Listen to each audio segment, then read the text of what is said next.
आज का लेक्चर शुरू करते हैं। आज हम अध्यक्षात्मक शासन व्यवस्था या presidential form of the government के बारे में बात करेंगे।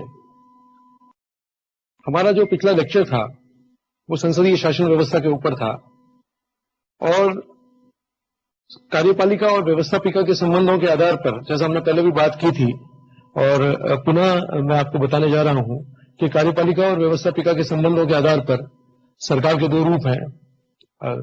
पहला है संसदीय शासन व्यवस्था, जिसमें कार्यपालिका व्यवस्थापिका के प्रति उत्तरदायी होती है और कार्यपालिका के सदस्य व्यवस्थापिका में से लिए जाते हैं। दूसरा जो रूप है वह अध्यक्षात्मक शासन व्यवस्था है और अध्यक्षात्मक शासन व्यवस्था में कार्यपालिका व्यवस्थापिका के प्रति उत्तरदायी नहीं होती है और दूसरा, कार्यपालिका के सदस्य व्यवस्थापिका में से नहीं लिए जाते हैं और यह व्यवस्था शक्ति पृथक्करण सिद्धांत और उसका व्यवहारिक रूप से अगर हम देखें तो वह नियंत्रण एवं संतुलन के सिद्धांत पर कार्य करती है।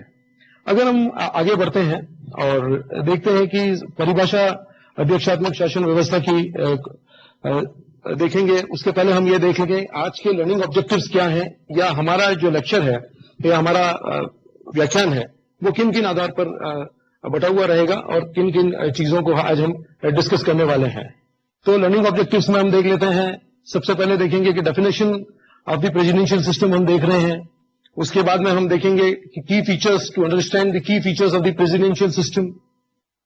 इसके अलावा उसकी मेरिट्स और डीमेरिट्स, गुण और दोष हम डिस्कस करेंगे और उसके बाद में हम उसकी नवीन प्रवृत्तियां देखेंगे और लास्ट में हम देखेंगे कि अमेरिका में प्रेसिडेंशियल सिस्टम है या अमेरिका में यूएसए में प्रेसिडेंशियल सिस्टम किस तरीके से काम करता है। तो शुरू करते हैं। आज सबसे पहले हम डेफिनेशन देख लेते हैं कि सिंपल डेफिनेशन है वॉल्टर बैजॉट की, जो उसने लिखा है वॉल्टर बैजॉट ने कि व्यवस्थापिका व कार्यपालिका अध्यक्षात्मक शासन व्यवस्था में ये होता है कि अध्यक्षात्मक व शासन व्यवस्थापिका व कार्यपालिका शक्तियों की एक दूसरे से स्वतंत्रता अध्यक्षात्मक शासन का ठीक वैसा ही लक्षण है जैसा उसका संयोजन व सहयोग संसदीय शासन प्रणाली का सुनिश्चित सिद्धांत है।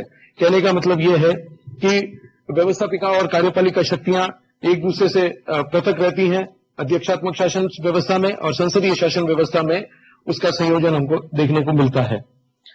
दूसरी परिभाषा है जो गार्नर की है।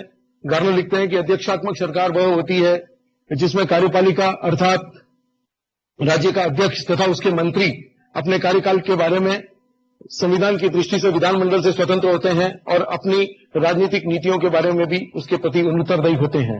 अध्यक्षात्मक शासन व्यवस्था का ये फीचर है कि उसमें अध्यक्ष, राज्य का अध्यक्ष और उसके मंत्री ये पूरी तरह से विधानमंडल से उनके सदस्य नहीं होते और पूरी तरह से वो स्वतंत्र रहकर कार्य करते हैं और अपनी नीतियों के बारे में भी वो अनुत्तरदायी होते हैं। गैटल की परिभाषा है